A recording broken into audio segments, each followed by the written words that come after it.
مساء الخير، أنا اسمي أحمد، 43 سنة. أنا كنت بعاني سنين من السليبنج أبنية، وكنت فعلا بعد ما بصحى مهما نمت بصحى تعبان جدا.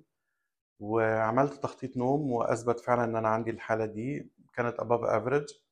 وبالصدفة شفت البيج بتاع الدكتور فتح الله على الفيسبوك وتواصلت معاهم. وليا دلوقتي عامل الابلاينس مثلا 8 شهور وفرقت معايا جدا. لا، فرق شاسع يعني، من نوم متقطع واختناق اثناء النوم، وحتى مراتي بتحس طبعا بالشخير ده عامل لنا ازمه. وبصحى كذا مره خلال النوم. كنت بعد الجهاز لا، الموضوع اختلف تماما تماما. انا فعلا بشكر الدكتور فتح الله على الجهاز الجميل ده، وانصح اي حد انه يعمل.